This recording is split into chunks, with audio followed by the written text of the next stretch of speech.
how you holding up? Who, me? Yes, you. You took a hit from those thorns again, didn't you? Oh, that? That was nothing. Compared to what Shion's going through, you mean? Still, even if you yourself might be willing to endure that kind of pain, that doesn't mean Shion wants to have to see you get hurt by her thorns, you know? Yeah, I know. I'll be careful. Shion doesn't know how lucky she is to have you around, you know? Dashing in to save her at the last minute. Yeah, very funny. I'm being serious. You went up and held her close like you still had that mask on, and you didn't even bat an eye. She really needed that. That's what I mean when I said you saved her. Just like you did with the rest of us. I just want for Shion what we all have. The ability to touch someone without the fear of killing them. Those thorns have robbed her of the kind of everyday things we all take for granted. And it's not right. You can say that again. It may be normal for us, but that doesn't make it any less special or important for her. I hope she gets what she wants. I have my own dreams, but a world without her, where she dies so we can all survive, isn't a world I want to live in. Agreed. It's like more and more keeps getting taken from her, and I'm done with it. Yes. That's one. Can't sleep? After everything we just heard, how could I? Fair enough. Shion's had to deal with so much on her own. Even when we were all laughing and celebrating, she just kept quiet and didn't say anything. I thought she was keeping her distance because of her thorns. That it was because she didn't want to hurt anybody by getting too close. I just figured that that was the type of person she was, you know? But it turned out to be none of that. All this time, she felt like she had to die and sacrifice herself for the greater good. But even then, she didn't think she could say anything to us about it. I know. She was so alone this entire time. How could I call her a friend and yet be so completely blind to everything she was going through? I'm sure it made her happy, knowing you were there for her. You really think so? Yeah, I do. If she didn't think of us as friends, I don't think she could have ever opened up to us like that. You were a good friend to her before, and you'll be an even better one now. Yeah, I really hope so. I want to be the best I can for her. When you think about it, we were all alone in our own way. But over time, we've all found ways to let each other into our lives. I hope Shion's able to do that one day too. No, I mean, I hope she's able to do that more. Lots and lots more. I think it'd be really nice if we could all just be there to support each other when it really counts. And forget about our grudges and pain. Rinwell. Yes.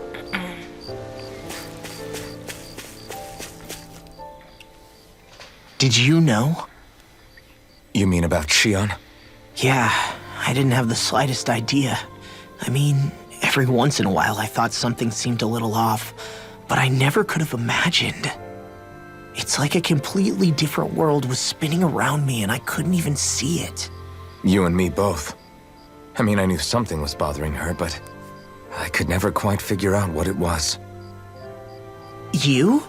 But you're the one always looking out for her, aren't you? That's what I thought. But in reality, I didn't understand it all. What I thought was helping and being there for her was actually just driving her into a corner. At least you figured it out in time, though, right? I don't think we're out of the woods yet. But yeah, you're right. We brought her back from the edge, and we're going to stop those thorns from taking her. No matter what. Yeah, with all of us together, there's nothing we can't handle. Shion, the world, we can save everyone. And I mean it when I say we, Alphen. I know. No lone wolfing it. Hey, you're the expert on what my dad would say. Do you think he'd pat me on the back or tell me off? Zephyr, I don't think that he'd have that much to say, to be honest. You're your own man now, Law. And you've already made up your own mind about what you want. I guess he couldn't say anything even if he wanted to. Law. Sorry. I guess those of us amongst the living have enough problems to deal with, don't we? We'll need all our strength to save Shion. I'll probably end up worrying again at some point, but I guess I'll think it over more then. That okay? Yeah, I think it is. Let's not mit, jetzt noch mit Shion reden. My girl.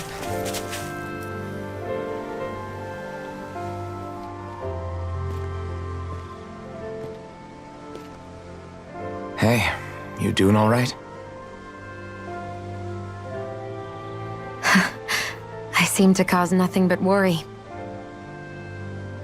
As much as I try to look like I have things under control, everyone still worries about me. You're not the only one.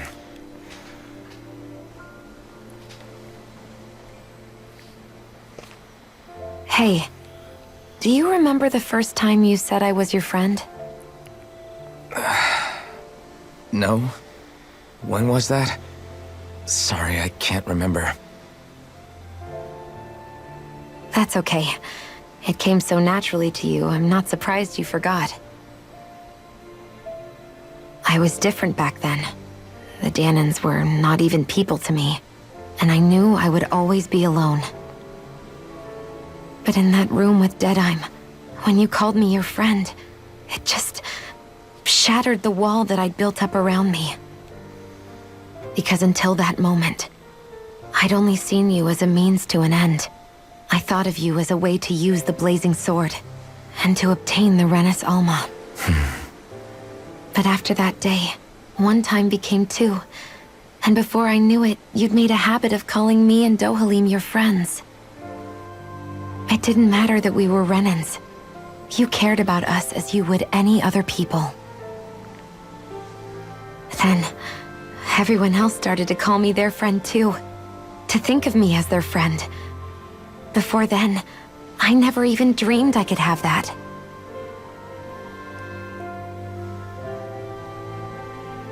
I didn't want to die and lose you all. But I also didn't want to live if it meant you would all die in my place. Shion. But then I realized I'd only really been thinking of myself that entire time. After saying how I felt, and hearing what you all had to say, I finally understood that.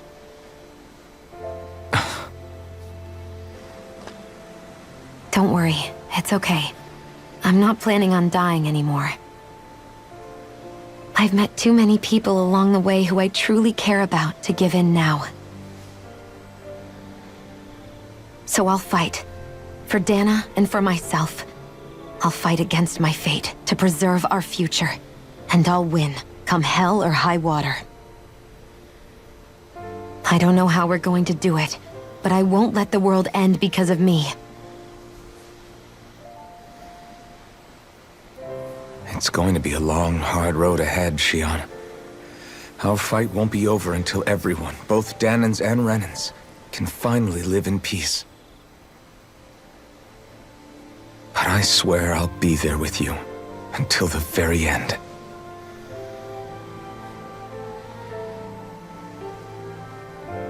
Thank you. Remember what we learned back in Calaglia? There's no wall so high that we can't break it down. Yeah, I think you may be right about that.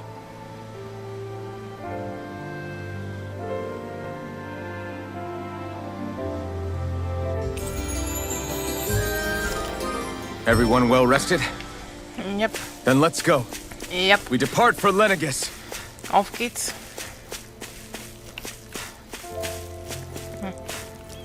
Andere Seite.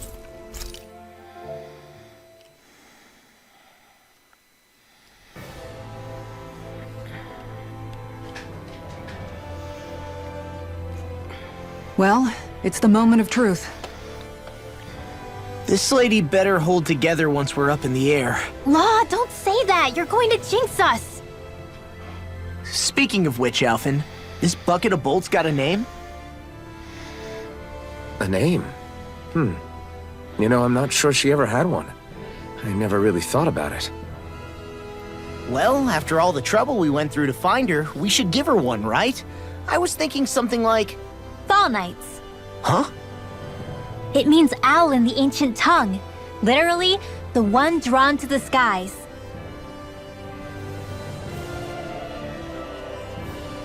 I like it. Sounds perfect for our little escapade. Not sure I'm completely convinced, but... Well, it's as good a name as any. From now on, she'll be known as the Fall Knights. Okay, people. We have 2 goals. First, we need to get to Lenegis and make the Renans finally leave Dana alone. And then, we need to figure out the truth behind Shion's thorns and find a way to save her. Sound good? All right, then let's go.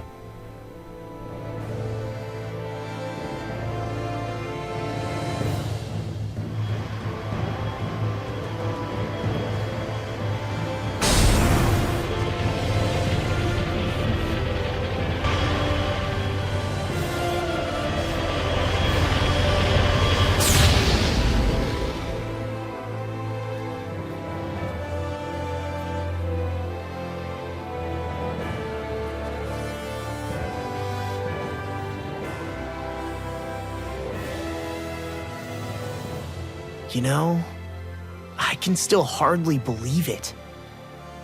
Believe what? I mean, just look at it. The whole of existence, crammed inside a tiny frame. Now that you mention it, I guess you're right. It does look more like a painting than a living, breathing world. From up here, all the struggles we've been through feel so insignificant.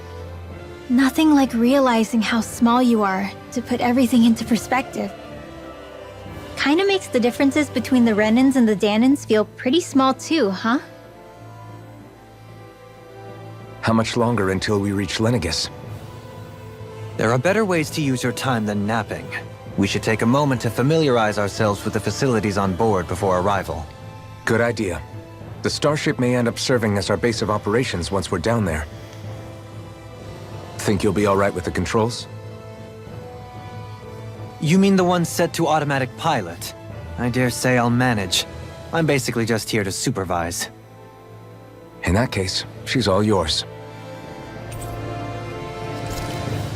Everything okay, Shion?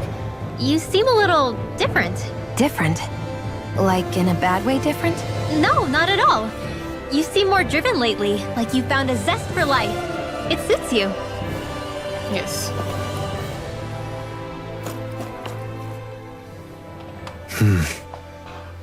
Is something wrong? No. I was merely thinking how it had been 7 years, that's all. You mean since you became a lord and left Lenegis? I guess even someone like you can get homesick, huh? I am as prone to sentimentality as any other. Tell me though, you too have a history with Lenegis. A traumatic one, no less. This trip will probably mean facing up to some difficult emotions. Doesn't that frighten you? Well, it is a place where I took the lives of countless people. I'd be lying if I said I hadn't thought about it. But I can't keep running forever. The past is what it is. There's no changing that. But the future's what we make it. I see. Dohalim? Forgive me. I was wrong to pry. We have more pressing matters to address. Come back and speak to me when you finish looking around the ship.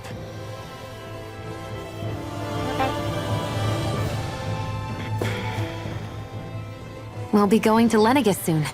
This must feel like a homecoming of sorts to you, huh? What was life on Lenegis like back then? You know, before you came to Dana. Let's just say, I don't have many happy memories.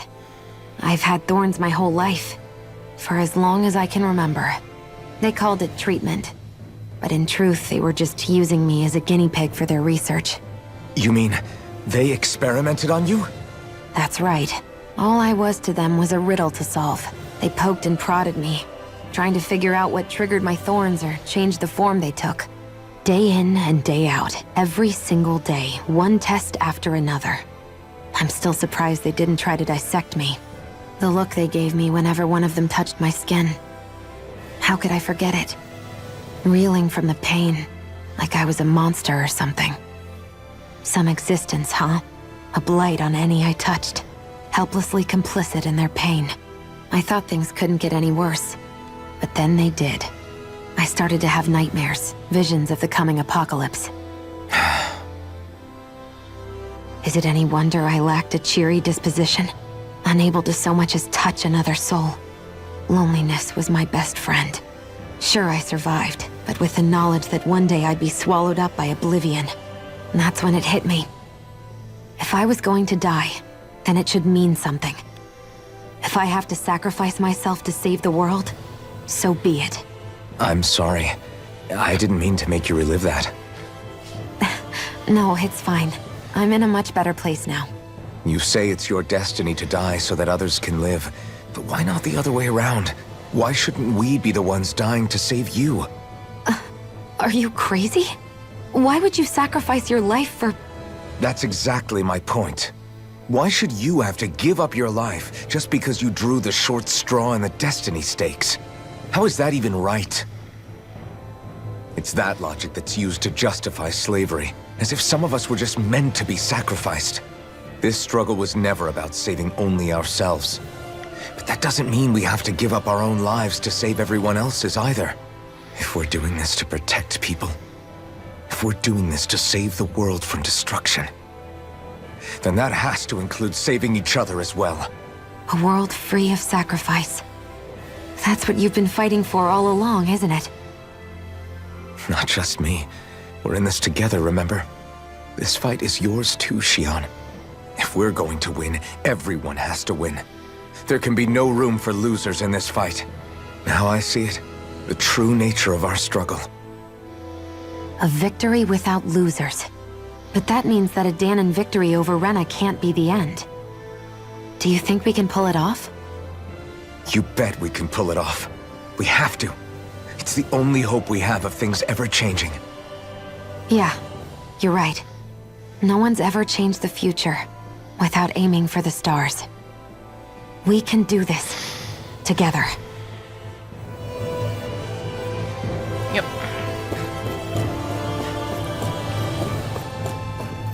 Remember on law of what my guys and girls. Hey, Alvin, listen to this! So Law and I were just talking and... Hey, shut up! And what's got Law all flustered?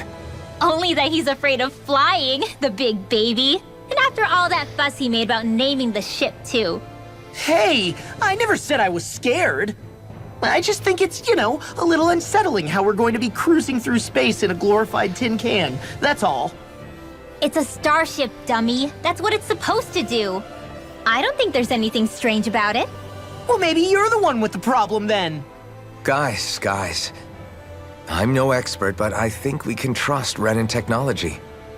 It got me to Dana in one piece, remember? Oh, that's a good point. If you think so, Alvin, it must be okay. Don't you agree, Law? Hard to argue with that, seeing how you hitched a ride in one of these things before, Alvin. It's just wrong, okay? Laura. Hon är Sarah. Och så pewien bedrohling win. You okay? Feeling airsick? Actually, now that you mention it, not at all. These starships are a remarkably smooth ride, all things considered. Nothing like being at sea, thank goodness. Glad to hear it. That device there caught your eye, huh? I was just wondering what it is. It looks big enough to fit a person inside of it. It's a healing pod. It fixes injuries and illnesses. Oh, you don't say. Well, that should definitely come in handy if any of us get injured while we're down there. Alphen? Was it something I said? No, I was just thinking back to when I escaped Lenegis, that's all. What with the ceremony and losing control, I was a total mess. Naori laid me inside here. So, you're saying you got in this thing straight after escaping? But that mean... you were inside for 300 years? Yes, it sounds crazy, I know. But don't even ask me why I stayed asleep all that time. That's definitely quite some lie-in, all right. But still, whether you meant to or not, I sure am glad that it's this century that you finally woke up in. What do you mean? With the amount of fighting we've done, we would have never made it this far without you. And not only that, but... Alphen, can you recall back to what it is that I said to you? Back when we left Menancia? About the dream of coexistence and needing to learn what it entailed? Of course. That's why you came with us, right? To learn what you couldn't at home. Even in that time, I was well aware that what I was living was a lie. But at the same time, I also felt really compelled to fulfill my brother's wishes. I'll always remember him fondly. But the coexistence we're fighting for isn't for him. It's for people now, and those still to come. The world's bigger than just Menancia. My dream is for all Danans, wherever they might be, to be free. If I've learned anything on this journey, it's that. And the one who brought me along was you, Alphen. I'll forever be grateful to you. Well, we're not out of this forest just yet. You should probably save your thanks. At least, until we've dealt with the Red Woman. I know. But whatever we find when we get down there, I'm through looking the other way. Kisara. Probably getting a little ahead of myself, huh? Let's take things one step at a time.